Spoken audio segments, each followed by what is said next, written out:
Hello! Welcome to a vlog about placenta retention. It's a really sexy topic. I have been wanting to share this for a long time, but just haven't had the time. If you haven't noticed, I haven't had any time to blog, or I'm barely on Facebook on the page. Life's just really hectic at the moment. Anyway, so this is something I've been wanting to talk about because it's really important. I have had placenta retention with both births, so I don't know if it's just me or if it's the way I've done things, but it's really important and not really talked about in your little 2 sessions of antenatal classes.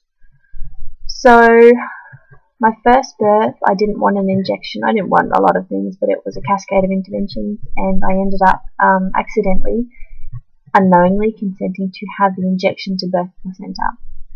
And I was on my back. So I asked for the placenta to keep it, and it was kind of like, in a private hospital, so why would you want it? Okay, you can keep it just as long as you don't tell everyone. They didn't know I had a YouTube channel. So they said it was intact, and, keep it in the freezer. So I told them I was going to bury it. I did want to eat it. But at that stage I knew absolutely nothing about AP or natural parenting, or, I wasn't even really a hippie. I was vegetarian, that's about it. And yeah, so I kept it frozen. In the hospital, because with private births you stay in hospital for 5 nights, they said if you pass any clots, if they're bigger than a 20-cent piece, give us a yell and we'll come check it out. And I had several of those, but I always passed them in the toilet. And they would just say, oh, that's in the toilet, so we can't really tell if that's really big. And I'm kind of thinking, but I didn't say anything, I should have. I'm like, you're a nurse. Don't you sort of deal with this stuff all the time? Yeah, anyway, so they didn't take me seriously, and when I got home on day 9, I was lying down and feeling really in love, and in love with SD, and in love with my partner, and I think it was just the hormones. Anyway, so next thing, I passed this clot as big as my palm, and I'm like, whoa, I felt like I was birthing a placenta again. And I ring the hospital and they're like, you need to come in straight away. And it's kind of strange for me because I've always done things the doctor way, and so I don't recommend this at all. You just gotta follow your instincts on this. But if this happens to you, they're like, you need to come in because you could lose a lot of blood and need a transfusion and blah blah blah.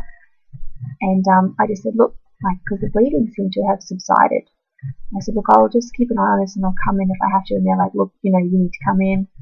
So it was, I don't know, part of me still kind of thinks it was pretty crazy for me not to go in, but it was also really inconvenient. It was in the middle of the night and couldn't go to sleep, and anyway, thankfully it all worked out for the best. That was like the last time pretty much I passed clots. So for my second birth, I wanted to make sure I didn't have an injection. I wanted to do it naturally.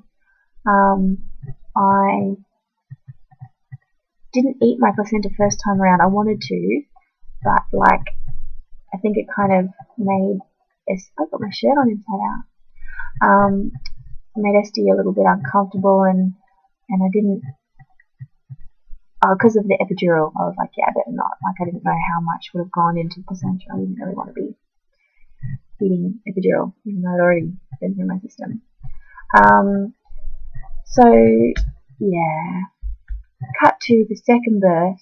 I have hypnobirthing to make me relax, and I have extra hypno sessions to, release fears of making noise in labour. And because it was a bit of a where am I going to give birth? Is it going to be at home? Is it going to be at the local hospital or a hospital in Brisbane?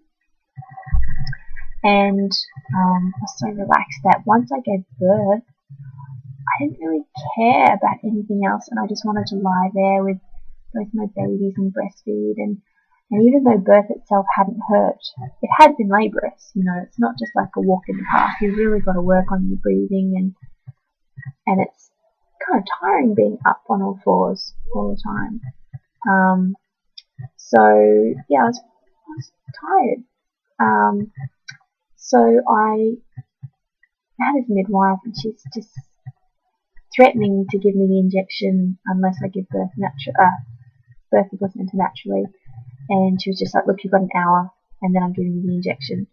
And so I just kind of lay there, and with the afterbirth pains, they did hurt. I was just kind of like really uncomfortable. And I've got a photo. I'll see if I can slip it in here. Of her eventually pulling the cord, pulling it out, and it really wasn't pleasant, and it was against gravity, and it's not natural to do that. You know, her fear was that, you know, my uterus would start to contract and then keep the placenta inside, and then we wouldn't be able to get it out without surgery. And me and my lovely doula were saying later, like, it doesn't really make sense that the body would do that, because that would put the mother at risk, and it, you know, the baby needs the mother, so it doesn't really. Anyway, so we talked about that afterwards. So anyway, we ended up getting the placenta out, and she said that she was leaving the room to check the placenta was intact. Now, when I had defrosted my first placenta 15 months postpartum, I saw that there was a hole in the bag of the placenta. Now, I couldn't really work out if what was around the placenta was the sac, you know, if I should be peeling that sac off, or, you know, I kind of, the hole was about the size of my palm, and so I was a bit annoyed, because I was like, you know, they said it was intact and it wasn't. But then I talked to someone else later, and they were like, no, that's probably where the waters broke. So, but then again, they used a hook to break my waters, so who knows. Anyway, that sort of stuff would be really good to know. Like, people think that, oh, it's just a placenta, just have the baby and don't worry about the placenta, but this stuff sort of does make sense that it matters, because if when the placenta had come out, if this was where the waters had broke, you know, and it was normal for placenta to break off inside you, I don't know if it is, I haven't looked it up, you know, they could just explain that to you, and so that way if you are having any symptoms later, you would know what to look for. I don't know. Anyway, so she takes it out of the room, and she doesn't know that I'm intending to eat it. I didn't want to tell her because I wasn't sure of the policies, or I didn't really like this midwife, and it was a bit of a risk actually, me taking it home and eating it, because for all I know she used dirty gloves to look at it, and thinking, oh, she's just going to plant this or whatever. So yeah, I don't really recommend that. I think if you are going to eat the placenta, either birth at home and be the only one, or you and your partner or your trusted midwife are the only ones to touch it. Or, you know, I did talk to the hospital before about their policies, and I can't remember. It's been like 14 months now since I had Pally. So yeah, just suss out the situation.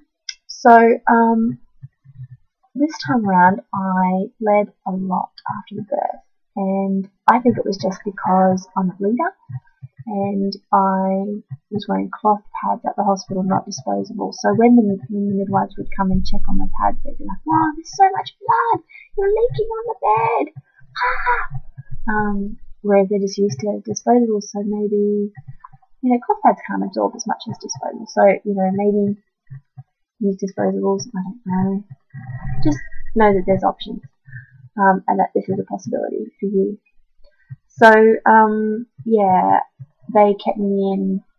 I think I stayed in hospital for 18 hours, and I was just itching to get home, and they wanted me to stay, and I'm like, look, I've got another kid, like, I need to go home. I want to be in a toilet of my own. I don't want to be sharing with, you know, 3 other women, and yeah, you know, it's like, you need to be hooking up to have your baby if you don't have your baby at home.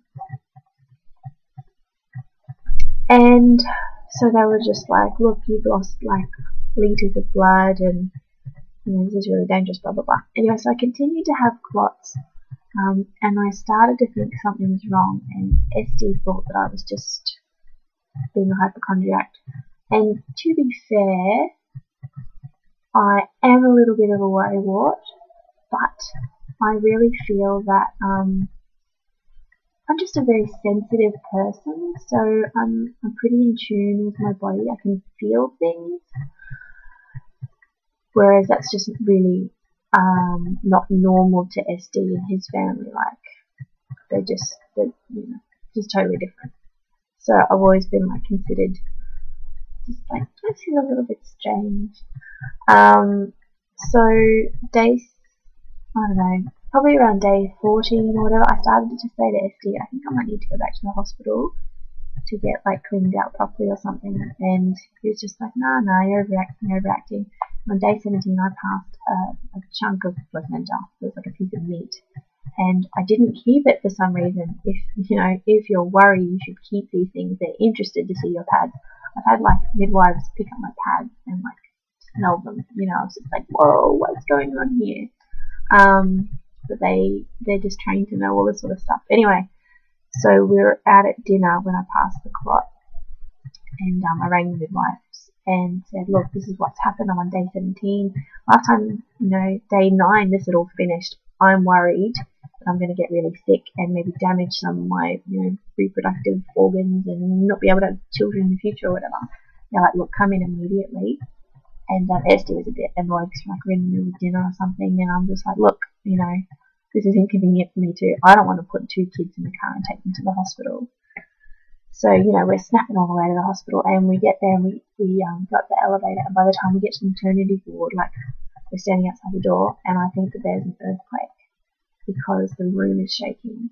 But it turns out it's just me, and the infection hit me bad then.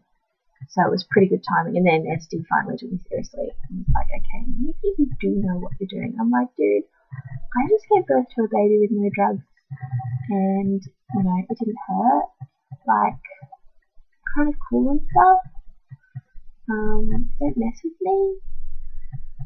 So I ended up having to stay in for 2 nights. I was on a drip. I didn't need to have any procedures done. So yeah, antibiotics, and thankfully they let me keep my baby, but it was pretty sad to be away from Quinny and SD. But yeah, I am really glad that I trust my instincts on both accounts, and next time I'm going to really, I know that I can give birth without drugs now. I know that I can trust my body. But next time I'm going to really go for the squatting and birthing the placenta that way. Just getting up off my ass and just doing a little bit more work, and then not have to worry about these other dramas, hopefully. So I'd be interested to hear from you guys if you guys have had any placenta retention, or if I think too, if anything had been green or really foul, I would have definitely gone to a doctor straight away. But because everything was still really red and seemingly fresh, what I haven't shared with you is that I was eating my placenta. So I had chopped it up, and I was eating a little bit. I think initially it was every day, and then I went every couple of days. Consuming the hormones, it would stimulate more stuff going on. Kind of like if you're wanting labour to happen, you make out, because that stimulates your hormones to get other things going. And someone suggested that I was only passing placenta because I was eating it. I was kind of like, yeah, well, when I eat like a packet of chips, I don't pass chips out of my vagina. So anyway, I'm definitely eating my placenta next time. That was absolutely fantastic, but I won't blog about that now. I will keep that for the next one. This has already gone for 15 minutes. Hope this was okay. I really miss vlogging and blogging. Hopefully I'll get back into a balance soon. And yeah, I'm shaving my head this Sunday to raise money for my doula, who was diagnosed with cancer in late February. So please head to the Shavy Bunch on Facebook and send your donations that way, because she has 2 babies. One's 3 months old and one's 4, and he's Queen's best friend, and we need all the support we can get to make her better. Okay, thank you guys.